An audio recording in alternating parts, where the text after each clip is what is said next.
Muy buenos días, sea bienvenido a Líderes de Opinión, un programa que analiza los problemas sociales llevados hasta las últimas consecuencias. Líderes de Opinión, del Grupo FM.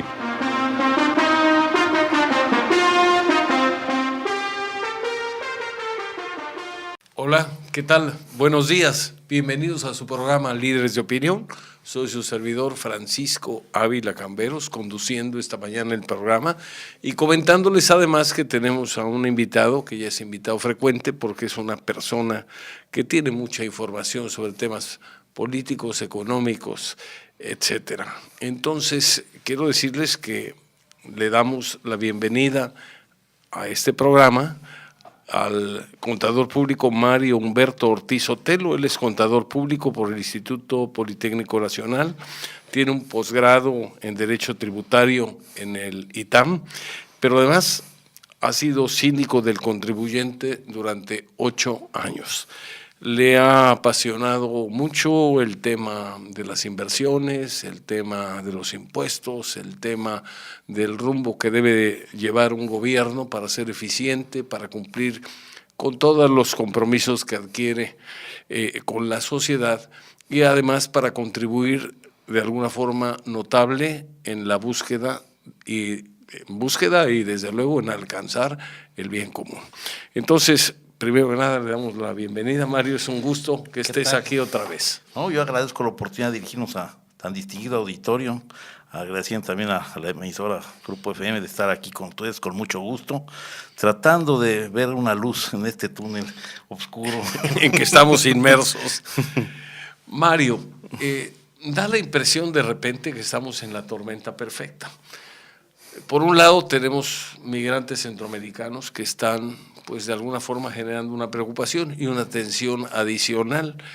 Esto es un problema que no se había presentado antes en estas proporciones porque simplemente la migración era pues no en caravanas como ahora y no se había tenido una reacción tan opuesta a estos movimientos migratorios por parte del gobierno de Estados Unidos. Se corre el riesgo de que se queden esos migrantes aquí al no poder pasar, pero se van a quedar a competir, si es que se quedan, a competir con los mexicanos por los escasos puestos de trabajo.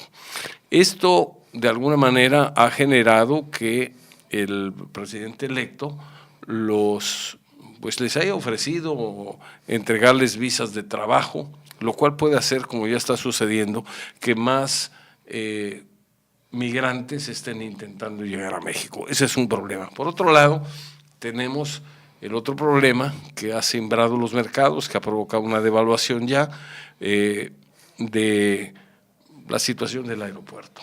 La cancelación basado en una consulta que no reúne los requisitos establecidos por la ley, en una consulta que hace un partido político sin cumplir con los protocolos de certidumbre, de apego y de respeto a la ley, porque las boletas ni siquiera estaban foliadas. Pues todo esto genera un clima de tensión innecesaria que previa a la toma de posesión del nuevo gobierno, pues genera mucho ruido y genera mucha incertidumbre. En algunos casos genera temor. He hecho un panorama general de los temas a tratar para que tú nos des tu punto de vista sobre cada uno de ellos. Bueno, hay que agregar que aparte la ausencia del gobierno actual, ¿no? Ni controlan a los migrantes, ni dice momento, espérate a que sea tu momento de gobernar y entonces harás y decidirás lo que quieras, hoy decido yo. Esa ausencia, ese pacto a veces diabólico, decir, mira, tú manténme en el perdón y yo no hago nada, es otra cosa que también afecta definitivamente al país. Definitivamente este gobierno que se va, el gobierno, yo creo que sin duda, por lo menos de que yo tengo uso de razón, el más corrupto, es el que da el génesis del origen al que venga ahora este gobierno con la bandera de acabar con la corrupción. Entonces se nos va juntando, esto es la tormenta perfecta, ya habíamos estado inundados y ahora nos va a llover sobre mojado aparentemente. Esperemos que las políticas de la nueva administración funcionen. Las señales iniciales no son las que quisiéramos escuchar. ¿Por qué? Porque de entrada, el problema que yo veo es en creer que el poder económico es el enemigo a vencer, ¿no? Y así lo dicen. El poder económico no va a someter al poder político. El poder político no sirve si no tiene unas verdaderas causas. El poder económico es la solución a la que todos aspiramos. A lo mejor se quieren referir al poder financiero, al poder del dinero, al poder de los grupos que ostentan el dinero, pero definitivamente no podemos hablar del poder económico. Ojalá tuviéramos poder económico. Si nos vamos a la raíz de economía, es el que administra la casa, o sea, los bienes, las personas, todos los recursos de una casa. Ese era en el lenguaje griego lo que venía de oikos y nomos, o sea, era la casa y el administrador. Ya en la economía más moderna entendemos que la economía es el conjunto de actividades que traen como consecuencia la satisfacción de los bienes y servicios que requiere la población, tanto básicos como deseados. O sea, no se contempla nada más con que tengas lo indispensable, no, también todo lo que deseas aspirar a estudiar, si deseas aspirar a practicar el arte, la cultura, el deporte, todo lo que tienda a desarrollar lo humano, eso es lo que la economía, es la materia de la economía. ¿Por qué? Porque las necesidades son mayores a los bienes y servicios que existen. Entonces, eso implica que haya escasez y hay que administrar a qué le vamos a dar prioridad o cómo vamos a lograr generar mayor poder económico, quiere decir mayor producción de bienes y servicios para que haya, mediante una adecuada distribución, una mayor satisfacción en las necesidades y deseos de la población. Esa es la obligación, esa es la misión y esa es la visión a la que quisiéramos ver que llegue una administración, que llegue esta cuarta transformación. Todo eso, toda esa producción de bienes y servicios requiere financiamiento. Los recursos, aún los naturales, están allí, como dicen, Dios del agua, pero no la entuba. Hay que sacarla, igual que los minerales, igual que los productos del campo, y requieren financiamiento. Y ese financiamiento proviene del ahorro de otros, sí, de los que bien o mal se han servido y tienen esos recursos. De quienes han gastado menos de lo que han ingresado. De lo que generan. Entonces, desgraciadamente, pues dependemos de ellos y no podemos pelearnos, ni criticarlos, ni señalarlos, ni querer hacer una guerra contra el poder económico. El poder económico nos lo va a dar precisamente la conjugación de los recursos líquidos que tienen ellos, más nuestros recursos materiales, humanos, tecnológicos. Eso es lo que nos va a ayudar a producir bienes y servicios que nos van a llevar a lo que es al bien común, es decir, a satisfacer la mayoría de las necesidades en bienes y servicios de toda la población. Y aparte a crear las condiciones para que la sociedad se desarrolle, crezca, mejore. Esa es la obligación de un gobierno, porque tú dices, ¿qué se ha logrado en las diversas economías y en la historia de los países? Bueno, dice, pues entonces yo gobierno, voy a administrar voy a tomar todo el poder económico, voy a ser el dueño y rector de todos los bienes y de todos los servicios. Eso se llama comunismo. Y que hemos visto que es la fórmula más ineficiente, el que mucho abarca, poco aprieta. Pero además más cruel. Más cruel. Más cruel porque al ver que la producción va hacia abajo, empieza a provocar racionamiento, empieza a reprimir, porque empieza a culpar a otros de sus propios fracasos, empiezan las purgas. Estuve yo leyendo por ahí este fin de semana pasado, o estuve viendo en un canal de los que transmiten historia en la televisión, la situación de Stalin, cómo impuso la colectivización del agro ruso, a tal grado de que forzó a los campesinos a trabajar la tierra para el Estado, pero todo esto provocó, porque es el Estado normalmente en este tipo de actividades es muy mal administrador, él tiene que gobernar, no ponerse a hacerle al empresario. Conclusión, provocó una hambruna, provocó muchísimas muertes, se habla de 10 millones de muertos. En Cuba lo estamos viendo, nadie quiere irse a Cuba. ¿Por qué todos los que quieren huir de Centroamérica no van a Cuba o a Venezuela? Quieren ir a Estados Unidos. Entonces, la situación es crítica. El sistema donde hay una economía centralmente planificada y el Estado es el rector de la economía, es cuando se da en un país, es en una nación donde hay escasez. Así donde es. hay tensiones sociales, donde hay mucha pobreza. Así es, porque es mucho más fácil que en lugar de que, vamos a poner el ejemplo, de que el tren, la sola locomotora arrastre a todos los carros, que si cada carro fuera autopropulsado, entonces el esfuerzo sería menor y se podría ir mucho más rápido. Entonces esa es la iniciativa privada. El problema a veces es que varios carros llevan los frenos puestos. Pues pero ningún empresario le va a poner el freno y va a pisar el freno y el acelerador al mismo tiempo porque le cuesta. Un gobierno sí lo hace. Un gobierno sí lo hace, desgraciadamente, y muchos que se han confundido en pelear contra el capital. Voy a dar nomás 3 ejemplos rápidamente. El ejemplo más triste, pues, es Cuba. Se equivocó 2 veces. Se fue a un sistema comunista y luego se peleó con el capital. ¿Por qué se peleó? Pues se negó a pagar. Se negó a pagar. Dijo, todos los bienes quedan confiscados por esta revolución y son para el pueblo. Nada más que los tratados internacionales, tú tienes derecho a confiscar todo, pero tienes que indemnizar a quien pagó por ello. Porque aparte pagaba impuestos y te pagó tus derechos y compró, adquirió, llevó sus recursos generados en otro lado, te los llevó a tu país y ahora si tú no quieres porque tienes la soberanía de quitarles bien, tienes que indemnizar. Nunca indemnizó y por eso el embargo. No es porque hayan puesto los misiles ni por nada. El embargo es porque no pagaste, no indemnizaste a los que le quitaste sus bienes. Entonces, sin fuentes de capital y en un sistema que no es el mejor para lograr producción, ¿qué pasa? Pues te vas a la miseria. Caso número 2.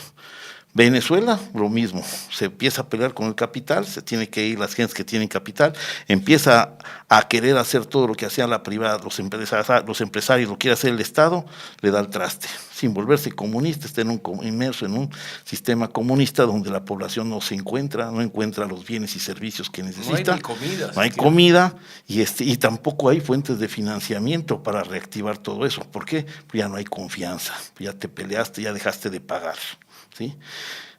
Y un caso menos drástico, pero que no deja de ser interesante, Argentina, ¿qué dijeron los Kirchner? Pues ni modo, yo no voy a sacrificar a mi pueblo por intereses del Banco Mundial, no pago, me voy a la moratoria y háganle como quieran, no te preocupes, no hay préstamos.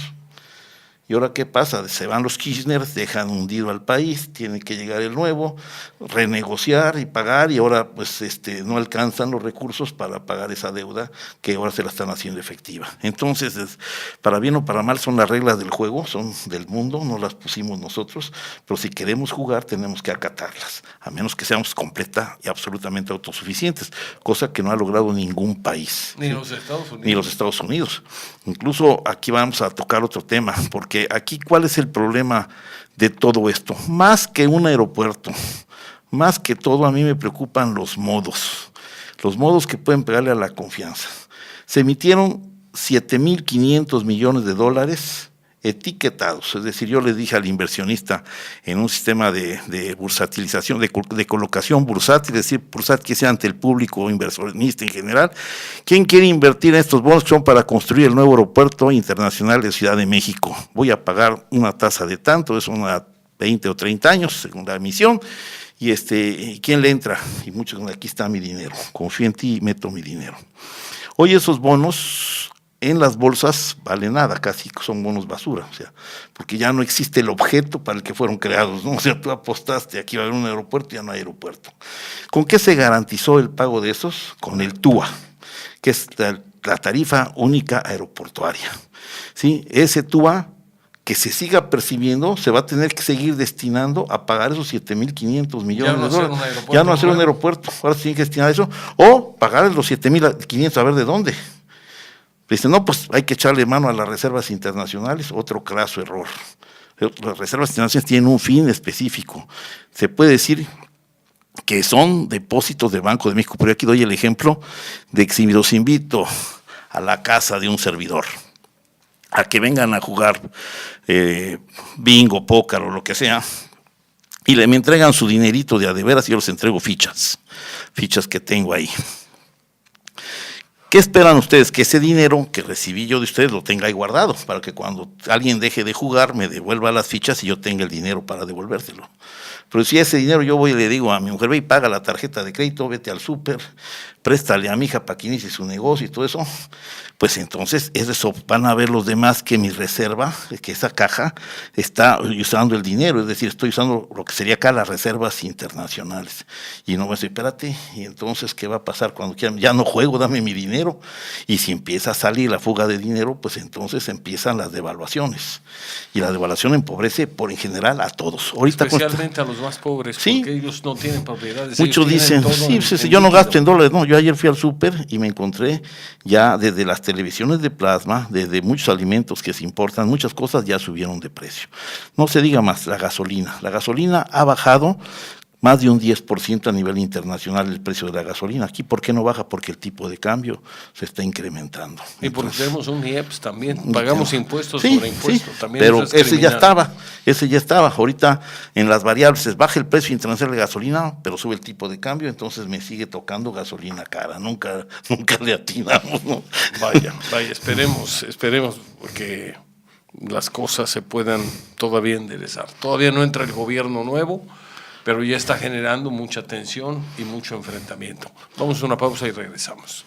Continuamos en su programa Líderes de Opinión, platicando con el contador Mario Humberto Ortiz Sotelo. Estamos tratando el tema del aeropuerto, el tema de la migración de centroamericanos, especialmente hondureños, pero también vamos a tocar otros temas que nos llaman mucho la atención, como por ejemplo las reservas internacionales del Banco de México, que quieren ahora presentar algunos diputados una iniciativa para poder disponer de esas reservas para programas sociales.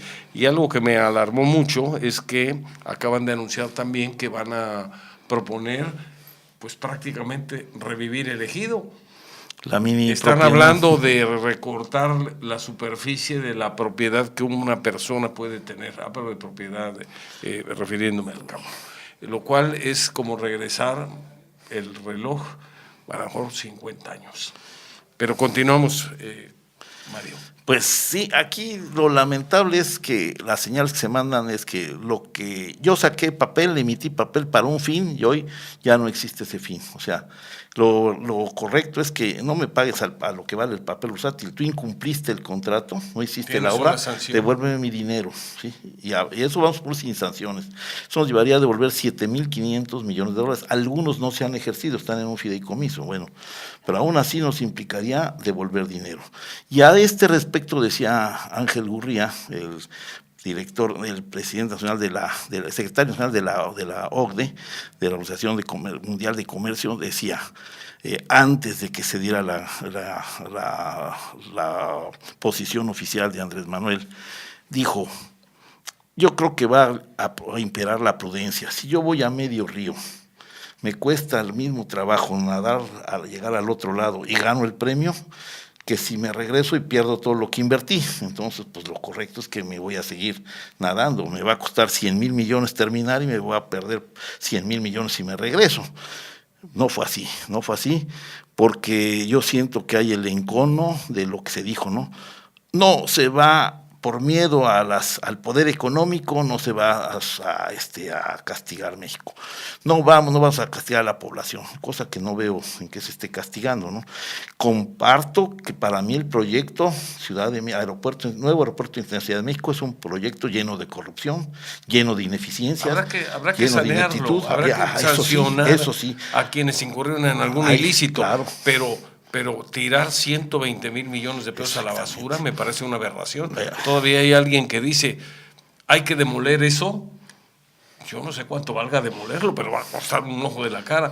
Demolerlo para rescatar un lago. Cuando alguien decía, bueno, es que con ese dinero se tenía contemplado hacer unos lagos ya, no de aguas negras como el que existía, sino lagos con agua limpia, para poder sustituirlo. En fin, me parece que domina por un lado las ocurrencias y por otro lado la cerrazón y el rencor. Yo soy hombre de números, yo nomás me voy al número que conviene más, que es lo que siempre me preguntan mis clientes: ¿cómo gano más? ¿Cómo pierdo menos? ¿Cómo pago menos de esto? ¿Cómo pago más del otro? Y yo analizo los números y no encuentro una razón lógica a lo que está pasando. Hay una razón más bien política. Hay razones políticas, hay encono social, pero eso no debe de predominar en la toma de decisiones. Yo sí digo que se rectifique el proyecto. Hay situaciones políticas. El paralelismo de las pistas, o el que se obstruyan las pistas del nuevo aeropuerto al ser transversales a las de Santa Lucía y a las del aeropuerto actual, obedeció nomás una razón política. Los vientos no han cambiado, los aviones tienen que seguir saliendo contra el viento principalmente, entonces tenían que tener la misma orientación, pero si le damos orientación a las pistas, vamos a ver que van a dar a San Salvador Atenco, y por el miedo, que primero lo tuvo Fox, y ahora lo tuvo en este nuevo proyecto, el miedo político a no hacer imperar la ley, debe ser expropiado por ser un interés superior nacional, y se te va a indemnizar, se te va a apoyar y adelante. Eso pasa en cualquier lugar. Yo recuerdo más como ejemplo para el TLC, Laredo, se comprometió a hacer una carretera de 6 carriles desde la frontera hasta Kansas, y empezaba ahí en Laredo. Y el día que se dijo, ese día vamos a empezar con la demolición, porque va a pasar por estos, para dar cuenta que aquí dijimos va a pasar por el centro de Veracruz. Se les dieron facilidades a todo el mundo, y ese día entraron los tractores y yo me acuerdo que iban tirando casas y había cortinas y muebles que la gente ya no quiso retirar, pero no hubo protestas, todo el mundo tuvo la oportunidad, le pagaron lo justo y todo el mundo se fue. Y todo el mundo está contento porque otra vez le dio un realce a esa ciudad, le dio mucho más actividad y todos salieron ganando. Entonces, ese es el interés superior que debe de prevalecer, no el interés político, ni la amenaza del machete, ni nada de eso, ¿no? Somos un país, somos una unidad económico, política y social, y en consecuencia así debemos de actuar y no querer favorecer más a unos más a otros. Si este proyecto se han hecho bien las pistas, hubiera quedado todavía mucho para rescatar el lago de Texcoco, que yo también quiero que se rescate el lago de Texcoco, porque la Comisión del Agua dice que la precipitación pluvial es el doble de las necesidades de agua del Valle de México. O sea, no debían de faltar agua. Lo que pasa es que secamos un lago que estaba destinado naturalmente para captar esas aguas, era el vaso regulador, lo echamos a perder. Bueno, lo podemos reincorporar, qué bueno, pero entonces esos son los puntos que estarían a favor de, pero eso nomás es cambiar un proyecto, no eliminarlo. Y por otro lado, sería una inversión más ordenada, porque si dejo las 2 pistas de allá y las 2 de actual, nomás empiezo con una y después me voy a la otra, y después voy viendo un crecimiento ordenado sin inhabilitar nada. Critico también que se piense que es que ya quieren hacer un nuevo Santa Fe. Yo vi los planes, ¿qué tiene de malo que sea un nuevo Santa Fe? Volvemos, todo lo que es inversión es trabajo, es impulso. Hay que verlo desde otro punto de vista.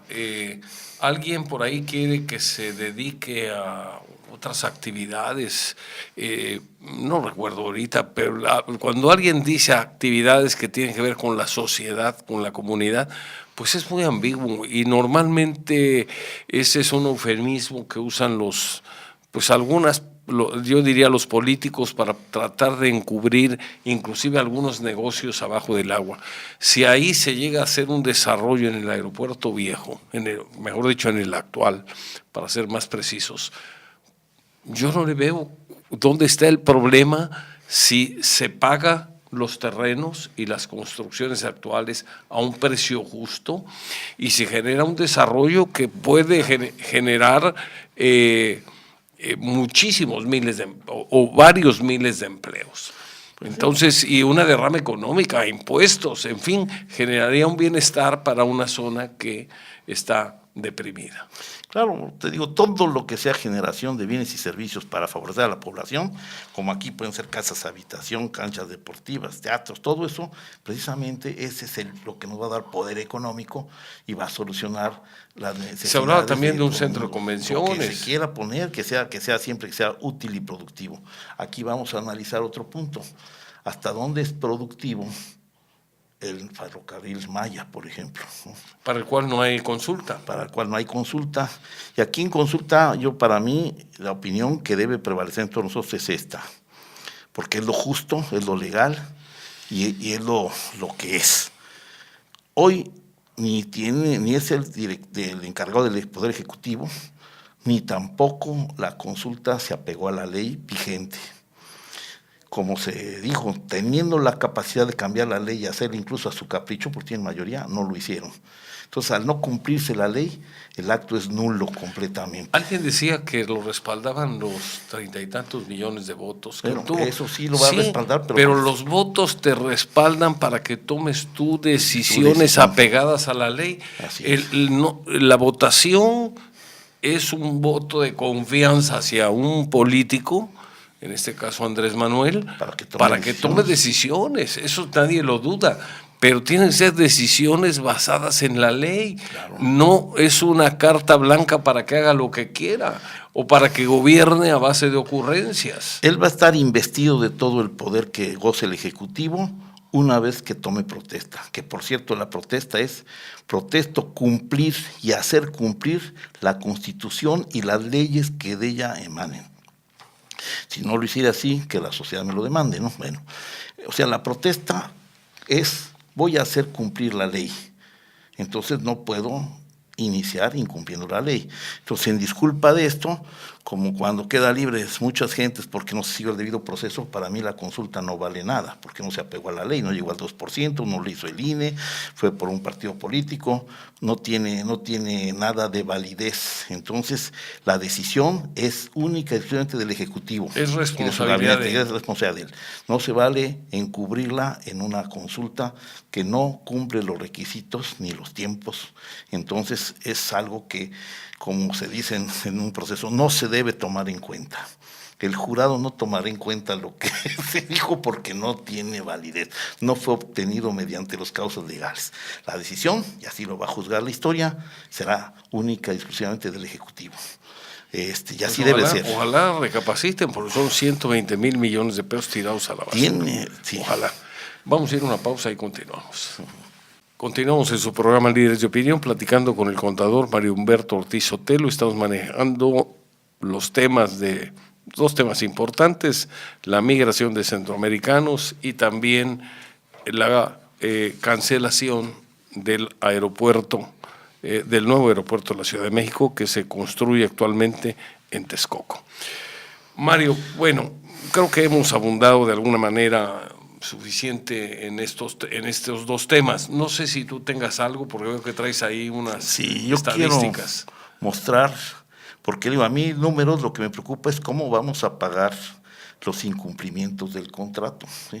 ¿Cómo vamos? Que eso es lo que viene con letras chiquitas. Así es. Que no nada más es lo que cuesta dejar perder o dejar de utilizar o dejar de darle uso adecuado a una infraestructura ya hecha, sino cuánto nos cuesta pagarle a los inversionistas. Con eso voy a empezar, con que ese es mi tema: los inversionistas, las inversiones, el sector bursátil, todo eso. Bueno, primero que nada, aquí no es de que pues la acción subió o bajó de valor por X circunstancias de mercado, ¿no? Aquí hubo una decisión política y esa decisión política fue: suspendo, dejo sin efecto el objeto para el que fue creado este fondo que yo pedí, estos bonos que coloqué. Entonces no es de que pues a ver a cómo los coloques en el mercado, no, tengo que rescatarlos y pagarlos, ¿sí? Puede negociar dos cosas: que aunque ya no existe la garantía, yo le pedí al banco para hacer mi casa y aunque ya no la haga, a ver si me da chance. De todos modos tienes 30 años para pagarla como si la tuvieras, porque me garantizaste con los TUAS, entonces me voy a estar quedando con todos los TUAS mientras exista la deuda. Y entonces, ¿con qué van a hacer Santa Lucía y con qué van a hacer? Me quedo con la deuda y sin aeropuerto. Y sin aeropuerto, que era lo que decía Gurría: mejor ya termino de llegar al otro lado y ya me costó, pero ya lo tengo. Bueno, entonces ese es el primer punto. Segundo punto: como yo pedí y no cumplí, y como el inversionista, como lo hemos visto, que hasta ayer iban más de 2,000 puntos de caída a la bolsa, más de ya un 5%, esa pérdida de confianza hace que la calificación México país, o sea, el riesgo país, se incremente. Y nos va a pegar, vamos a ver que Banco de México va a subir la tasa, y eso a todos ustedes, radioescuchas, que deban tarjetas de crédito, que deban créditos hipotecarios, a menos que hayan pactado tasa fija, inamovible, a todos les va a pegar. Se va a encarecer sus intereses. intereses. ¿Por qué? Porque así están las reglas del juego, porque hubo pérdida de confianza y hoy el dinero nos sale más caro porque estamos en el buró de crédito, digámoslo así, estamos más caros. Bueno, entonces, eso a México, que debe 437 mil millones de dólares, la cifra aquí está, por eso traje esto, dicha por Banco de México, al segundo trimestre, ¿sí? Esos son más o menos 10 billones de pesos. Más o menos 10 billones de pesos, sí. Billones. Billones. O sea, no billones, no billones americanos, sí, que son miles de millones, aquí son millones de millones. Bueno, eso que se debe entre públicos y privados, esa deuda sube de precio. Pónganle lo que quieran, que suba lo que llamamos 2 puntos base, o sea, el 0.2 por 435 mil millones, pues son casi 80 mil millones, 8 mil millones por cada periodo de tiempo, ¿no? Entonces, ese dinero vuelve a costar. Hay gente del programa financiero que dicen que son 30 mil. Bueno, yo por eso consulté las cifras, a mí me da un poquito más, pero también estoy hablando de 0.2, ellos creen que puede ser 0.5 o quizás 1 punto, o sea, 10 puntos base lo que suba.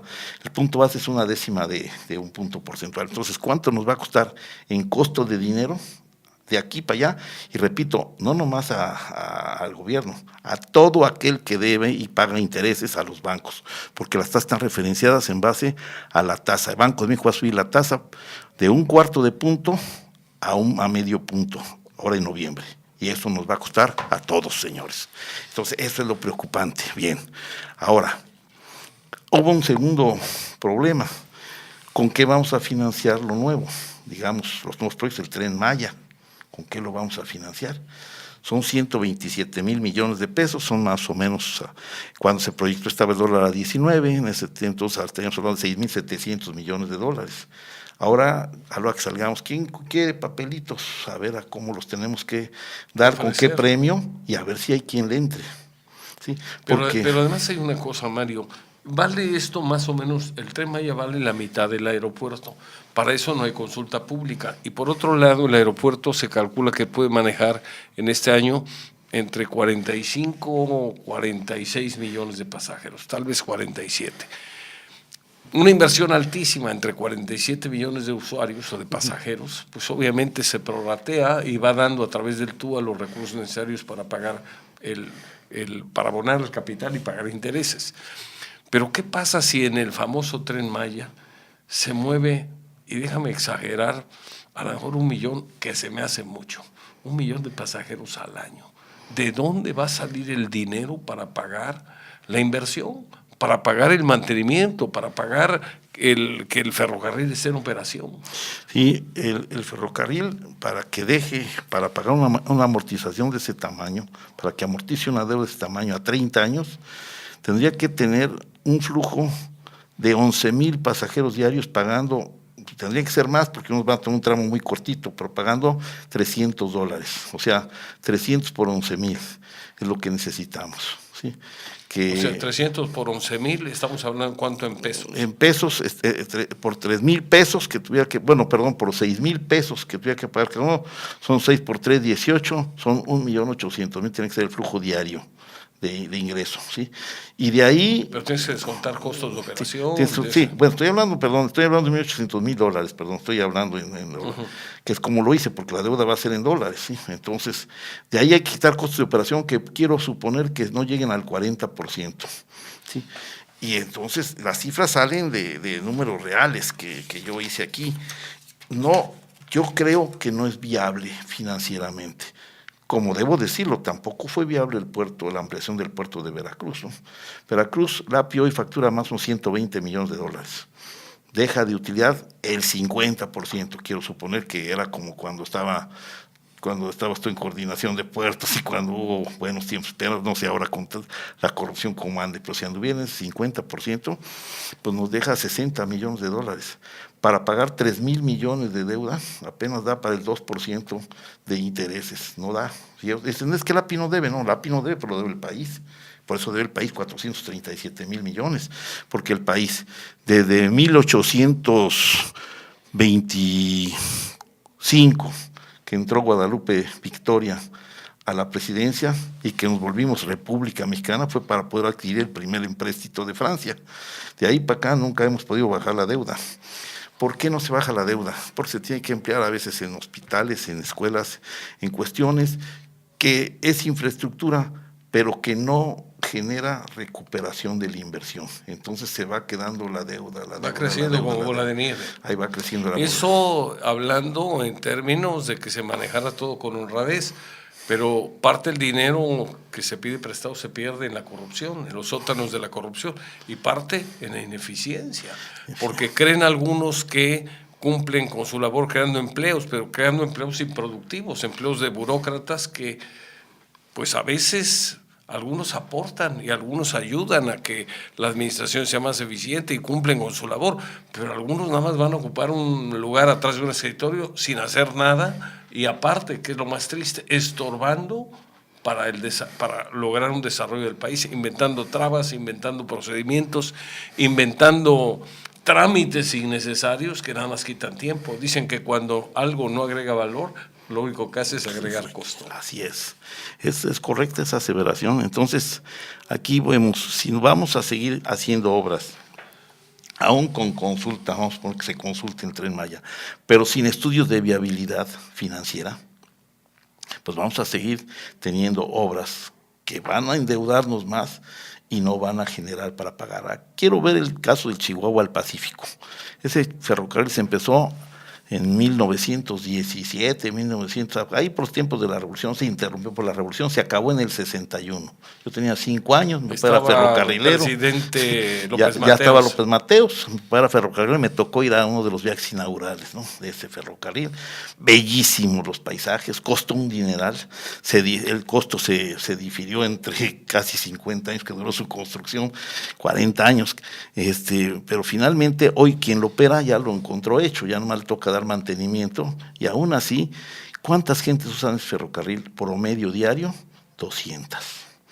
Entonces, ¿por qué? ¿Cuánto vale el boleto? El boleto completo, más barato, de clase económica, pueden checar en internet, vale 2,600 y pico de pesos.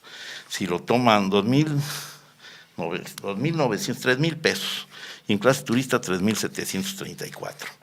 Pero ¿qué pasa con los ferrocarriles? A menos que sean trenes rápidos, trenes bala, ya son ineficientes, me quitan mucho tiempo. Yo no quiero pasarme mis vacaciones sentado en un vagón en el Chihuahua al Pacífico porque voy viendo las barrancas del Cobre, Divisadero, todo un portento. Acá voy a ir viendo la selva maya ya, pero finalmente la gente quiere más estar en la playa, quiere más esto. Incluso en este ferrocarril, de los pasajeros, la mayor parte toma nada más el tramo Krill, Divisadero, que es un tramo de 30 kilómetros, que es el que abarca la primera parte de las barrancas del Cobre. ¿Sí? Ese es lo que más se toma. Porque la gente sale de Chihuahua manejando, se va a Krill o se va en un camión a Krill para no echarse 5 horas en el tren. Ahí lo aborda, paga 264 pesos, se baja en Divisadero y toma el bus de regreso, y eso es lo que se hace. O sea, la gente busca eficientar su tiempo. El jubilado que no tiene que hacer, pues ese a lo mejor sí paga la tarifa barata y se avienta. Pero a veces el jubilado no tiene recursos. No va a ser derrama cuando llegue. Entonces, aquí el tramo rápido va a ser Cancún, Tulum, ahí sí va a estar atascado de gente, pero quiero ver también ahora sí cómo van a hacer el problema social, si no tienen los pantalones para ir a Tenco, si no tienen los pantalones para decir yo decido esto, no esconderme en una consulta, pues yo quiero ver cómo le van a hacer con la mafia, y digo así la palabra por conocimiento de causa, de taxistas de allá. Que ya una vez hubo un intento de un empresario que dijo, bueno, pues vamos a poner un tren rápido, el corredor Tulum, Playa del Carmen, Cancún. Tuvo que salir por piernas. ¿Qué pasó con Uber? No lo han dejado, aquí tampoco lo han dejado, porque hay intereses que se van a trastocar. Entonces, yo digo esa aventura sin estudios ni políticos ni económicos, porque así yo nomás digo, la viabilidad financiera la veo muy remota. No veo que algún empresario le hubiera metido eso. Los empresarios siempre están viendo dónde ganar dinero. Bueno, si vieron que sí se deja dinero en el tramo Cancún-Tulum, ese sí deja. Nada más que a ver quién le pone cascabel al gato. Por los intereses creados.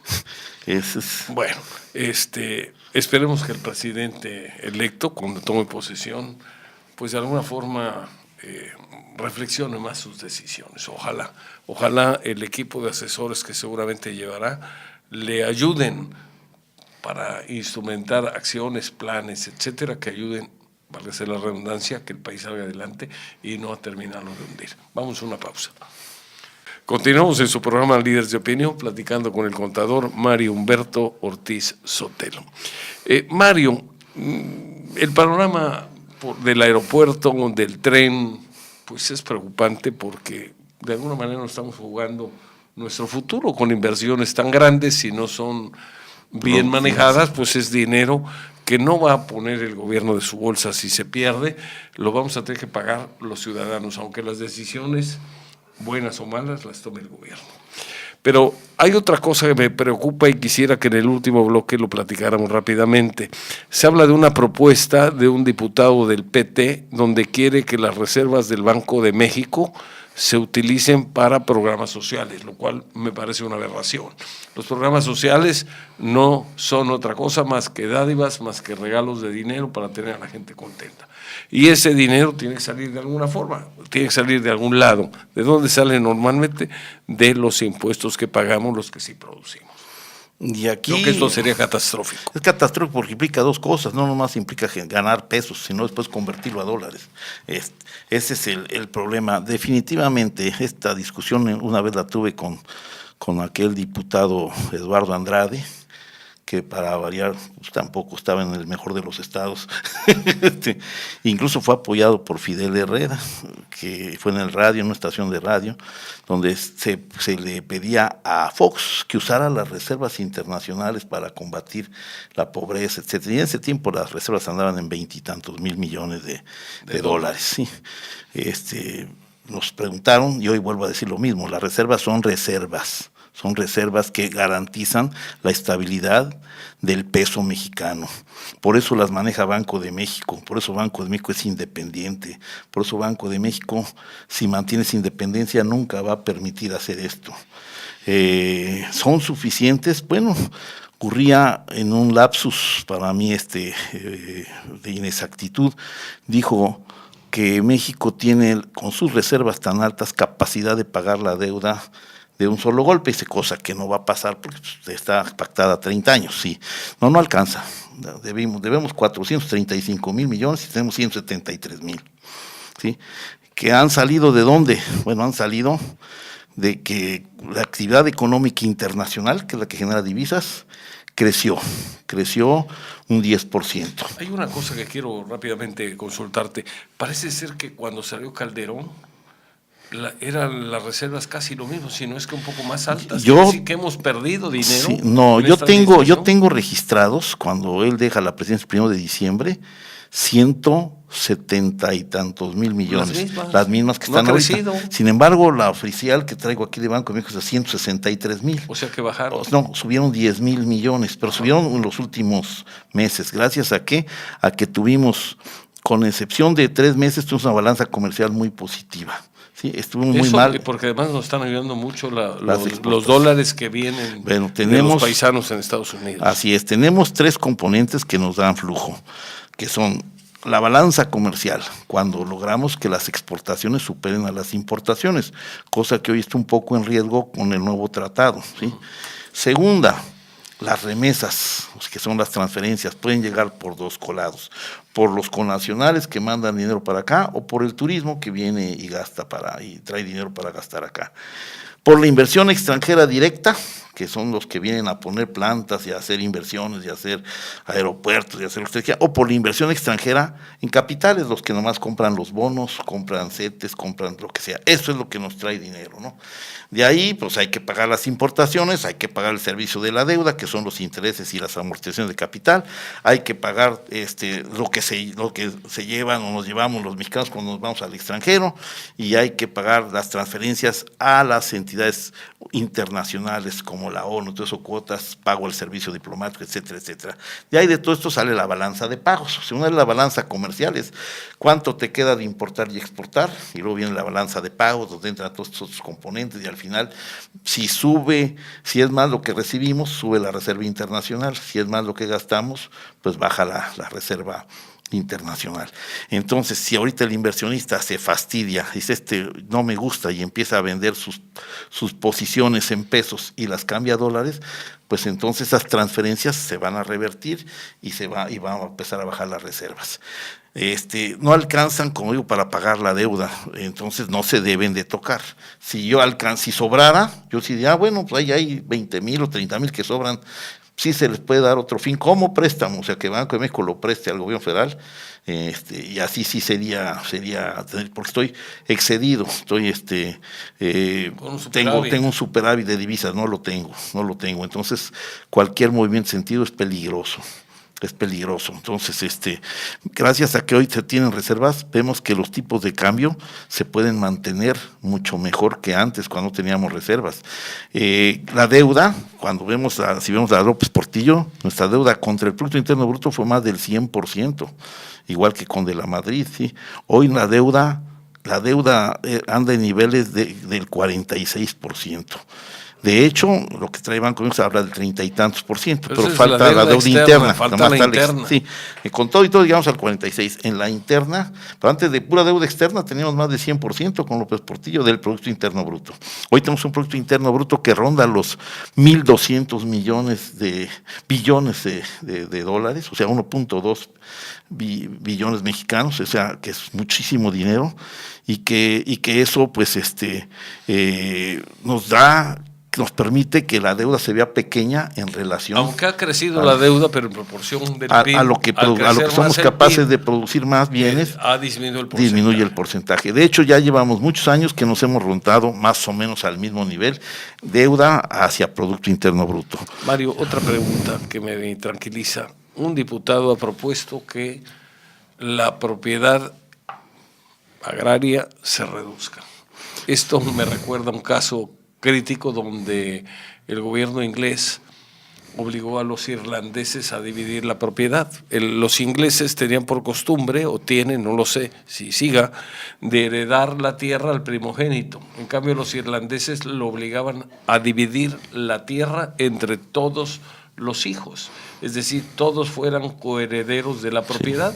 Conclusión, la tierra se pulverizó, dejó de producir y se provocó una hambruna que en el siglo XIX provocó la muerte y la emigración hacia otros países de millones de irlandeses. Sí, es un error histórico que se conoce que el minifundio, así casi lo define mucho, es la unidad más improductiva de producción. Bueno, producen votos. Es lo único que producen. O sea, yo sé que sus paradigmas son Lázaro Cárdenas, son Madero y Juárez, ¿no? Hay que repetirlos en lo bueno. Lázaro Cárdenas, su error histórico fue elegido, una figura improductiva que por eso todavía hoy nos hace que tengamos el campo en abandono, ¿sí? Y que seamos improductivos, y que no produzcamos ni siquiera lo que comemos. Pues sí, porque de entrada ahí sí tenemos un problema de recursos naturales, ahí sí, así como nos dio Dios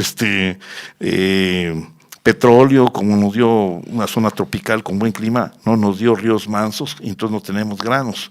El 70% de los granos que consumimos son importados.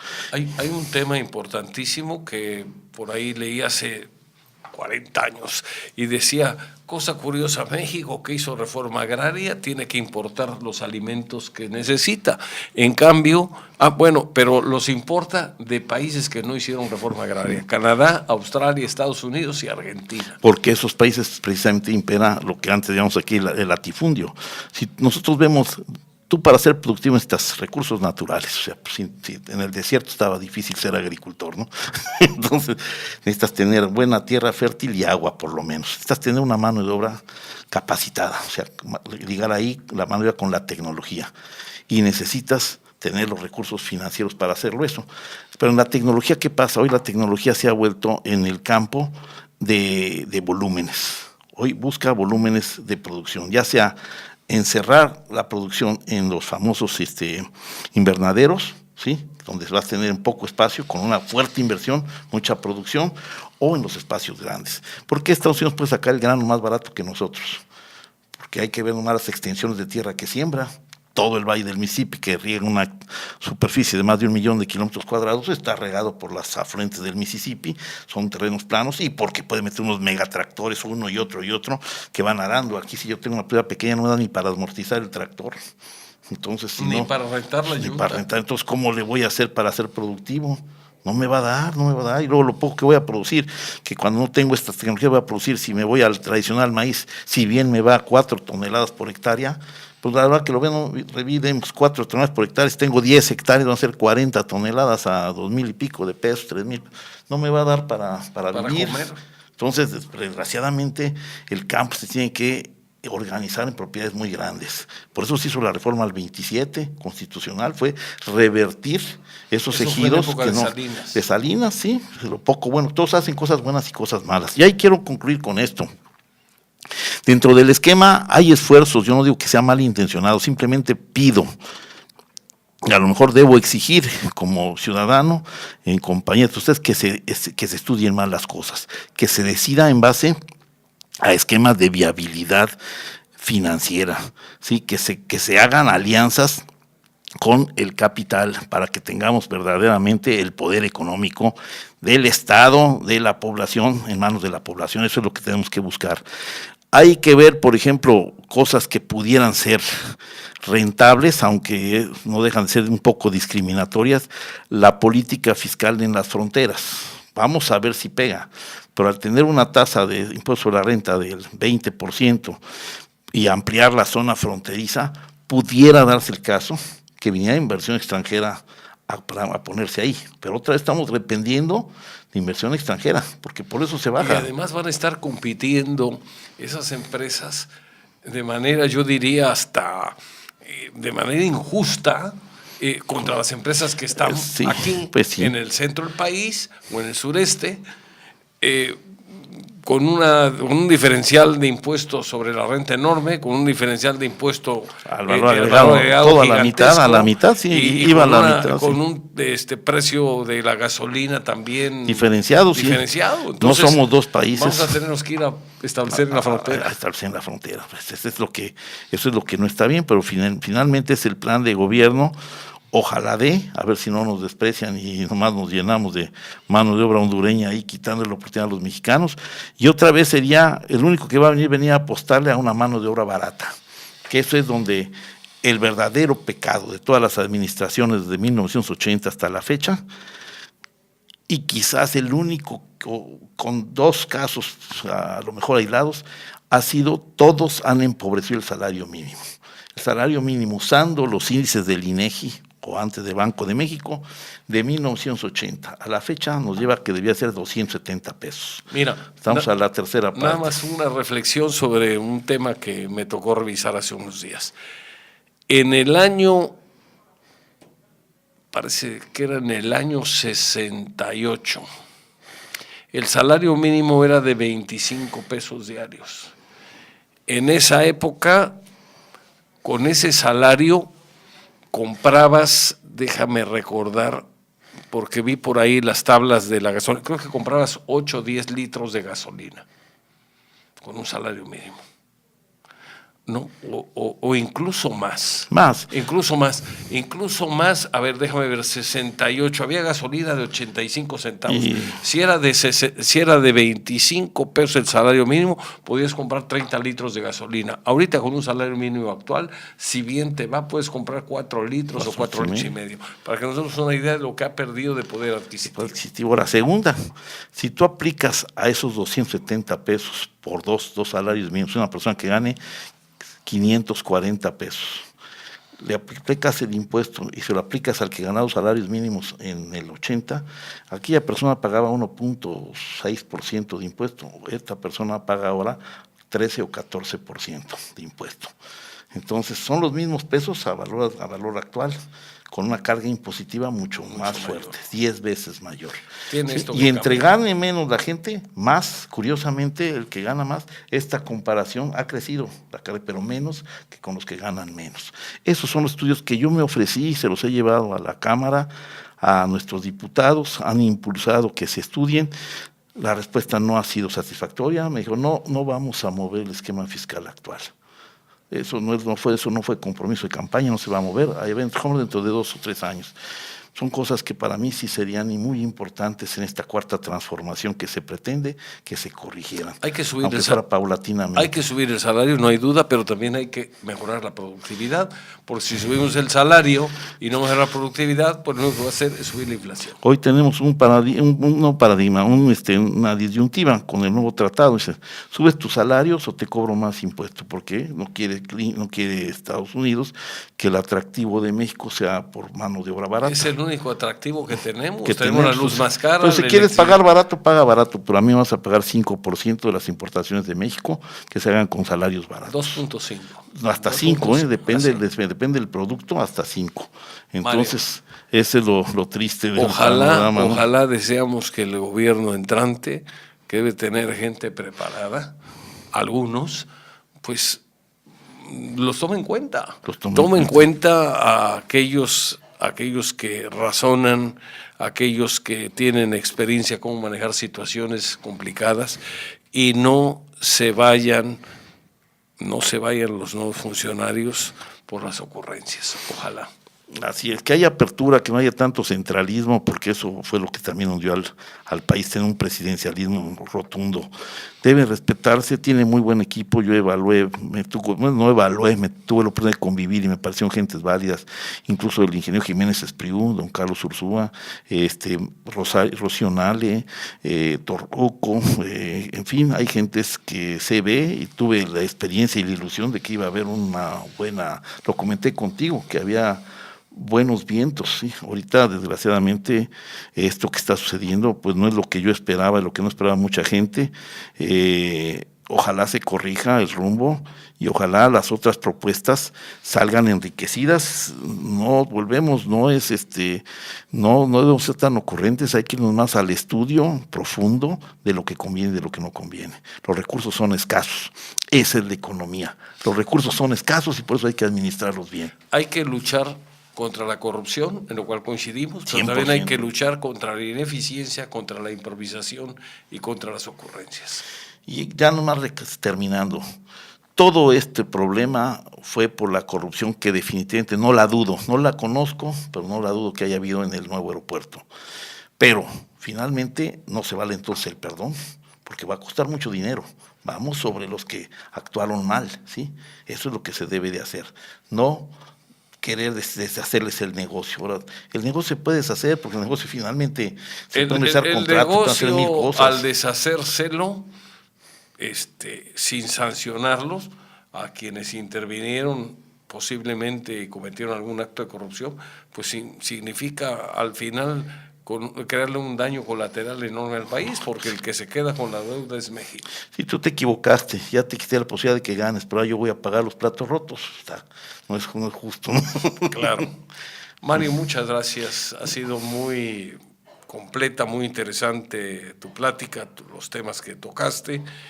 Solo me resta reiterarte mi agradecimiento por tu disposición a acudir ante estos micrófonos de Líderes de Opinión cada vez que te invitamos. Pues lo hago con mucho gusto y procurando darles la realidad desde mi modesto punto de vista. Muchas gracias, Mario. Y platicaremos, Dios mediante, guarda un espacio ahí en el mes de diciembre para ver cómo pinta la situación para entonces. Que esperemos que mejor. Esperemos que mejor, claro. Muchas gracias. Muchas gracias. Les agradecemos muchísimo el favor de su atención y hacemos el compromiso de que el próximo sábado, Dios mediante, tenemos una cita con ustedes en nuestro programa Líderes de Opinión, en su programa. Y mientras tanto les deseamos que pasen un excelente fin de semana. Muchas gracias y hasta pronto.